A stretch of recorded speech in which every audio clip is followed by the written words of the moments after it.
कभी सुना ही नहीं होगा, एक कल्पना के परे, कि कभी माई का मंडप और माई का कभी शादी का तैयारी हुई। आगे चल के हम आपको दिखाएंगे माई का मंडप। ये अमरकंटक से 20 किलोमीटर की दूरी पे है। हम उस स्थान में आए हुए हैं जहां पे कोई कल्पना भी नहीं कर सकता है कि हम उस स्थान में पहुंच सकते हैं। रुकने के लिए हमें बाध्य किया यहाँ पर इस दृश्य ने। रुकना पड़ा ये आकर्षण देख के। क्या है ये? ये आश्रम। अच्छा, ये माई मंडप के तहत तो हम जा रहे हैं। ये जो आश्रम है ये आदिवासी बच्चों के लिए है। आश्रम का मतलब किससे लगाते हैं? आश्रम में क्या क्या लिखते हैं? कौन? ये जो आश्रम का नाम क्या लिखते हैं? किस हिसाब आदिवासी बालक आश्रम। बालक आश्रम। अच्छा, आदिवासी बालक आश्रम है। तो ये बच्चों को पढ़ाया जाता है यहाँ पे? स्कूल है ये? स्कूल है। हॉस्टल की भी बंदोबस्त है। हाँ, यहाँ बच्चे भी रहते जो हैं। आश्रम होता है हॉस्टल की बंदोबस्त भी होता है छात्रावास का। कितने बच्चे हैं यहाँ पे? अभी तो छुट्टी लेकर चले गए हैं क्योंकि दिवाली छुट्टी है अभी जी जी। अपने छत्तीसगढ़ में। अभी कितने बच्चे हैं? अभी 10 से 12 बच्चे होंगे। 6 क्लास से लेकर 10 क्लास तक है। नहीं ऐसा स्टाइपेंड तो आता होगा ना। चलो ठीक है, वो दे दो उनको, बच्चों के लिए कुछ देते हैं। चॉकलेट वगैरह खिलाने के लिए।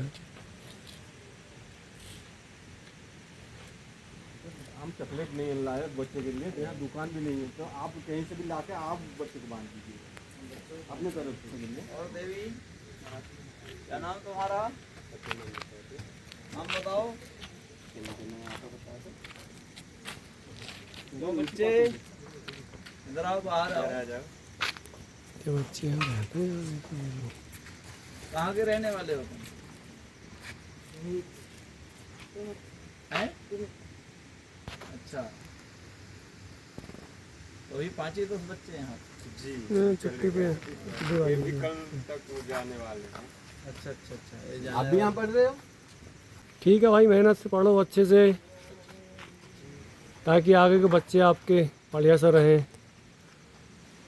जय हो नर्मदे हर हर।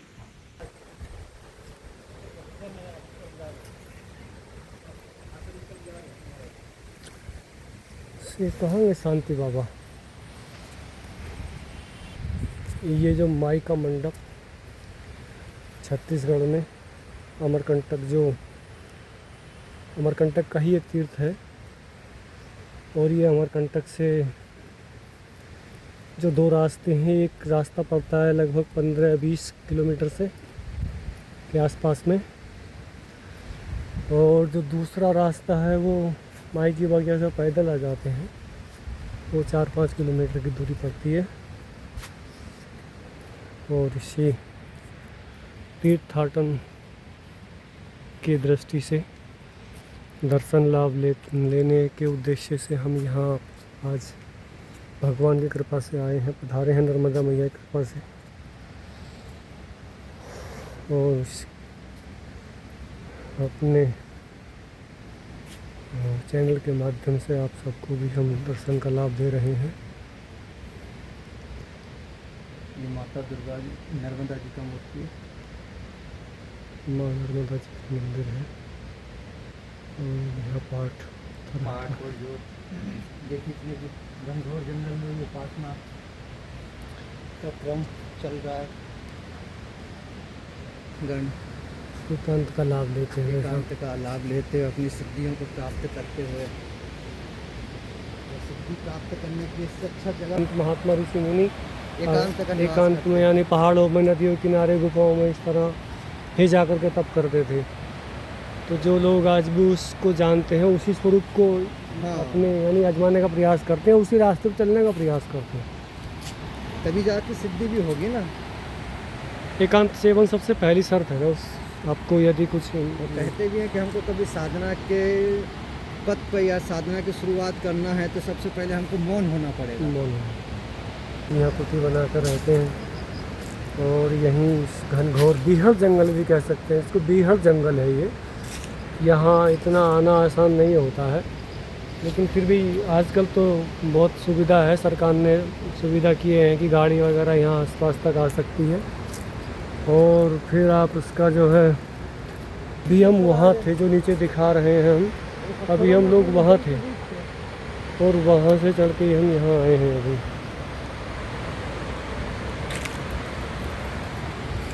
और ये सजा के रखे हैं संत अपनी कुटियाओं को। राधे कृष्ण, स्वागत है। इस शिव को भी देखिए, बरगद के नीचे, आंवला के नीचे, कितना सुंदर। ये यहाँ शिव विराजमान है। ऐसा लगता है एकदम शिव साक्षात बैठे हुए हैं। हल्दी के बीच में, हल्दी के पेड़ भी है, देखिए चारों तरफ छोटे छोटे। ये हल्दी, ये पेड़ है, काली हल्दी है ये, हाँ, है ना।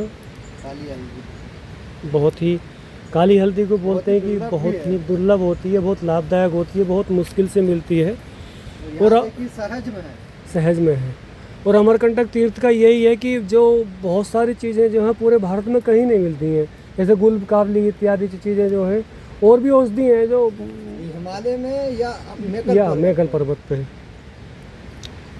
सब शरद भूमि में जड़ी बूटियां पाई जाएगी, तो या तो हिमालय में, हिमालय की क्या है, सभी व्यक्ति को जानकारी महाराज जी। नहीं, हिमालय की बात तो किसी से छिपी नहीं है, वो तो किसी का परिचय का यानी वो कोई नहीं है, वो अपना परिचय स्वयं में है हिमालय। हाँ, क्योंकि क्या है, हिमालय अब हनुमान जी भी गए थे, मान के चलिए, लक्ष्मण जी के लिए जी। और यहाँ ऐसा भी कहते एक समय पचमढ़ी में जब अकाल पड़ा था सब, तो जब पचमढ़ी के जितने ऋषि मुनि थे, संत थे, वो लोग सब अपने, पचमाद वाला है, हाँ, होशंगाबाद वाले, वो भी पर्वत यानी बहुत ठंडा पर्वत है, पचमढ़ी पर्वत है। हाँ, ठंडा पर्वत है। इधर से चलेंगे यहाँ पर। इधर से चलेंगे, सही इधर का इस ऊपर। भजन साधन करने के लिए इस तरह देखो ये कुटिया बना कर रहते हैं लोग। ये छोटी छोटी कुटियाँ बना के, और यहीं अपने एकांत में अपना भजन जो भी जब तप है उसके साधन में लगे रहते हैं। और अभी सब अपने द्वार बंद करके बाद तक बाहर नहीं आ रहे हैं इस समय, या तो आराम कर रहे हैं, अपना भजन कर रहे हैं, दो ही बातें हैं।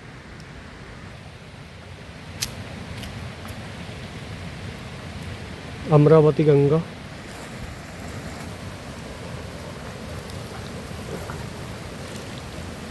ये हमारे यहाँ पर यानी जो क्या बोलते हैं, रनिवास वगैरह भोजन इत्यादि जो व्यवस्था करते हैं, जो माता जी का विवाह वगैरह के लिए तैयारियां हुई थी, उसी का वो है ये वही जगह है।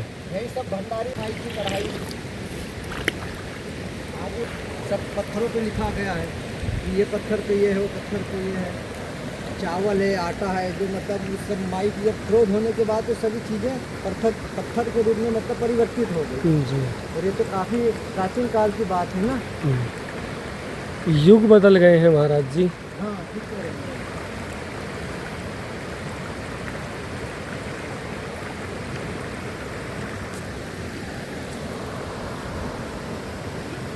जो हमारे साथी महात्मा थे वो भी हमसे इधर उधर हो गए हैं और थक गए हैं। वो वास्तव में ये है कि वो थक गए हैं यहाँ पहाड़ चढ़ते चढ़ते, और हम ही माई की कृपा से इतना साहस कर पा रहे हैं जो यहाँ तक, यानी शूटिंग के माध्यम से हम आप लोगों को दर्शन करा रहे हैं। पत्थरों में हम प्राण अनुभव कर सकते हैं कि देखो यहाँ कोई मिट्टी भी नहीं है, लेकिन मिट्टी फिर है भी ना, जो जल वृक्ष है। है, ये फिर भी जल एकदम वृक्ष यहाँ हो गया है। ये ईश्वर अपने आप को कि मैं हर जगह हमेशा विद्यमान हूँ, मेरे बगैर कहीं कुछ नहीं है। तो यही यहाँ पर अभी भी हम पत्थरों में ऐसे जीवन महसूस कर सकते हैं, अनुभव कर सकते हैं कि वास्तव में लगता है कि हाँ ये बिल्कुल जीवंत से पत्थर है। हाँ, और आज कैसे जो हमारे ऋषि मुनि या हमने वेदों में पढ़े हैं कि पहाड़ों में भी मतलब जो पर्वत होते थे चलते थे, वो यहाँ आके हमको प्रत्यक्ष उसका प्रमाण मिलता है। जी। इसे भी है।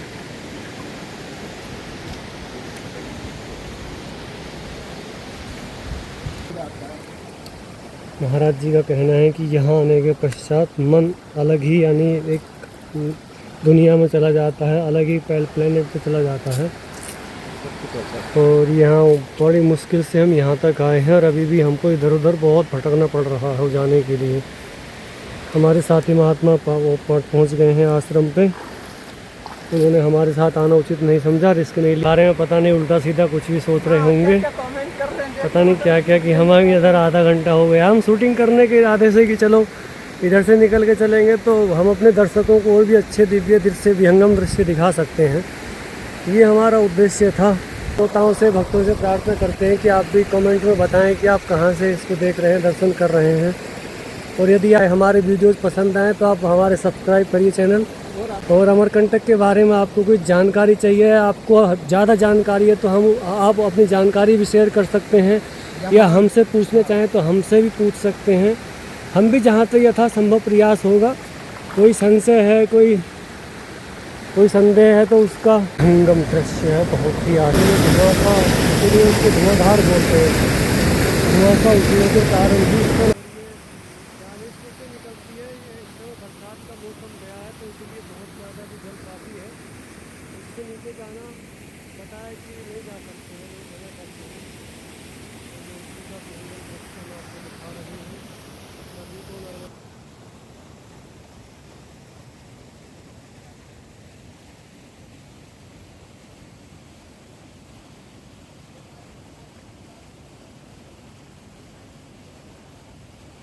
माई के मंडवे का जो महत्व है, जो माई का मंडवा या मंडप इत्यादि बोलते हैं, इसकी जो पौराणिक कथा है कि बताते हैं कि माँ नर्मदा का यहाँ पर विवाह संपन्न होने वाला था। माँ नर्मदा का जो विवाह जो नाम है, अब हम पुनः एक हो गए हैं, वो सामने दिख रहे हैं। और अब हम आपको माई के जो मंडप है, जो वहाँ पर आश्रम स्थित है सीताराम बाबा जी का, उस आश्रम के दर्शन कराएंगे। वहाँ पर जो पंचमुखी हनुमान स्थापित हैं, उनके दर्शन। वही स्थान है जहाँ पर हम आपको लेके आए हैं। माई मंडप में भीम के पैर भी बने हुए, जिसका संकेत है यह है भीम का पैर। कि बताते हैं कि माँ नर्मदा का यहाँ पर विवाह संपन्न होने वाला था। माँ नर्मदा का जो विवाह जो ब्रह्मा जी के मानस पुत्र हैं उनसे तय हो गया था, तो किसी कारणवश माता जी का विवाह उनसे नहीं हो पाया। और ये उसी दौरान का जो ये हम देख रहे हैं, अभी हम आपको ब्लॉग्स में दिखा रहे थे, जो जहाँ पर ये मंडप इत्यादि लगे थे, उसी। इसके बाद आपको हम बताएंगे कि इस स्थान का नाम माई का मंडप क्यों पड़ा। यहाँ पे किस्मत वाला ही पहुंच सकता है। से पहली बार आए माई का मंडप, तो यहाँ के बारे में आपको क्या अनुभव हुआ, क्या देखने को मिला? हिस्टोरिकल प्लेस है और स्पिरिचुअल प्लेस भी है। अच्छा अच्छा, सेम टाइम अच्छा लगा इधर। मानसिक शांति, यहाँ आकर के मानसिक शांति मिली और बहुत अच्छा लगा। चलो आगे बढ़ते हैं हम माई के मंडप की ओर। बहुत ही दुर्गम स्थान से पार हो रहे हैं। ये माई के मंडप से ये नदी निकली हुई है और बहुत ही मनमोहक नदी है।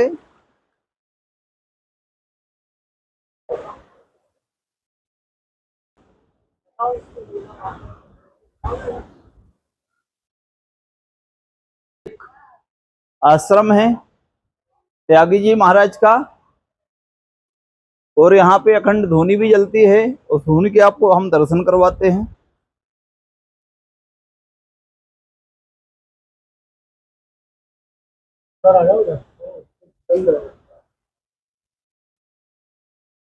यहाँ पे हनुमान जी विराजमान हैं और यहाँ पे विगत वर्षों से अखंड रामायण भी चलती है।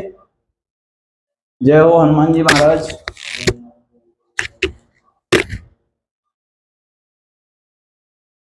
बहुत ही दिव्य और दुर्गम स्थान में ये आश्रम बना हुआ है। इस आश्रम की बहुत महिमा है। बाबा जी 25 वर्ष से ये माई के मंडप में जो गुफा है, वहाँ पे बाबा जी सेवा में रहते हो आप? अच्छा अच्छा, माई का सेवा करते हो। ये साइड का है, इससे साइड का ठीक होती है। तेल में उबाल के उसको मालिश किया जाता है। ये लंबा लंबा जो गया हुआ है, इस साइड का के लिए, कमर दर्द के लिए। ये यज्ञशाला है यहाँ, जहाँ पे दुर्गा जी भी विराजमान है।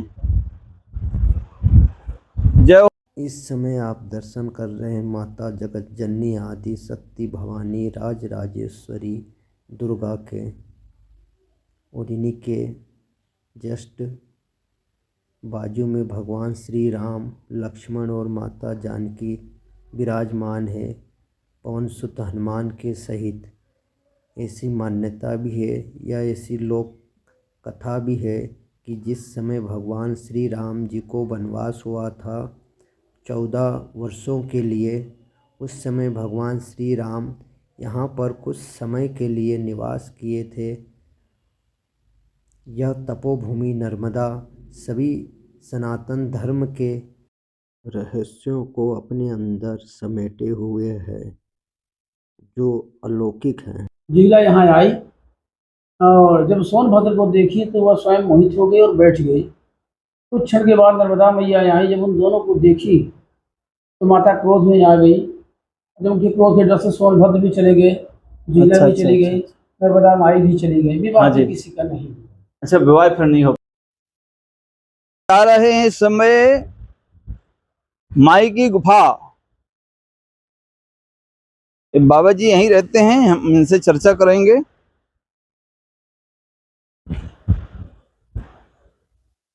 बहुत ही रमणीक स्थल है और माई की गुफा।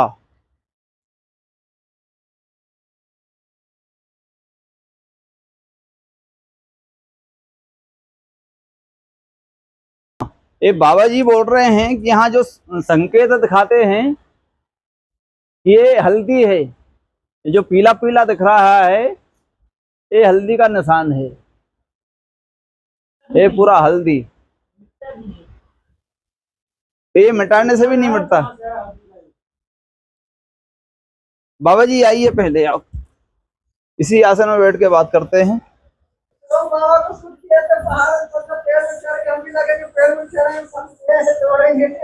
तो माँ नर्मदा आ गया, उल्टा हो गया। अच्छा, उनके साथ शादी चालू हो गया जी। ढोल नगाड़े सब बजने लगा। हाँ हाँ। जब वो बाजा बजते तो माता जी यहाँ आवाज आते थे। माता जी सोचते हैं जब कैसा उल्टा बाजा बज रहा है, यहाँ तो बारात आया नहीं है। अच्छा, अनुभव हुआ। जी हाँ। देखे तो जोहिला और सोन भावरी फिरते थे फेरी। जी हाँ। और जोहिला ने उत्तर के समय वो जोहिला के नाम से जाना। अच्छा, जोहला नदी। हाँ, जी हाँ। शादी टूट गया, पूरा नहीं हो पाया। जी जी जी। माता जी तो माता जी की शादी हो नहीं पाई और वो शादी टूट गई। टूट गया। वो जगह है माई का मंडप। वो यही जगह है यही जगह जहाँ पे माई की शादी की तैयारी हो चुकी है। जी जी। और ये गुफा बहुत लंबा है क्या? लंबा है। रहे हैं। हाँ। तो आपको कुछ माई ने कभी दर्शन दिया ऐसा किसी भी रूप में? जैसे मैं पहले कपिल धारा रहे थे जी। कम से कम बहुत दिन के बाद हो गया। जी हाँ। उसके बाद मैं नर्मदा कुंड में रहे थे, कुछ दिन माई का तजिया में रहे, कुछ दिन मैं यहाँ से चला गया रतनपुर। अच्छा। मगर मेरे को और गांव के मंदिरों रहते थे, मेरे को आदेश मिलते थे माता जी ये जगह मतलब। अच्छा, माता जी आपको स्वप्न में संकेत करते थे? संकेत करते। क्या आप बोलती थी आ जाओ? हाँ, सेवा करने के लिए बताए थे यहाँ पर। अच्छा। तो मैं 2-3 महीना ऐसे होते रहता है, अपना सपना ऐसा बोलते थे। हाँ जी हाँ जी हाँ जी। मगर आदेश मिलते थे तो मैं माता जी से यही अर्पण करा कि जैसे मेरे को जंगल में ले जाते हो तो हमारा शरीर के लिए कम से कम सुरक्षा चाहिए। जी जी जी। तो आशीर्वाद मिला तो मैं आके इसमें सेवा करने लगे। अच्छा। उन्हीं के आदेश पर एक मंदिर बनवाए हैं। भाग्यशाली हो, बहुत ही सौभाग्यशाली हो, आपको माई मंडप पे को मिलता है। अखंड ज्योति है। अच्छा, अखंड ज्योत कितनी जल रही है यहाँ पे? 3 ज्योति जल रहा है। अच्छा, 3 ज्योति जल रही है यहाँ पे। एक अखंड है, ये तो हवा से। ये जो आप दर्शन कर रहे हैं जो शिवलिंग के ये कुंड से निकला हुआ, माई के कुंड से ही निकला हुआ है शिवलिंग।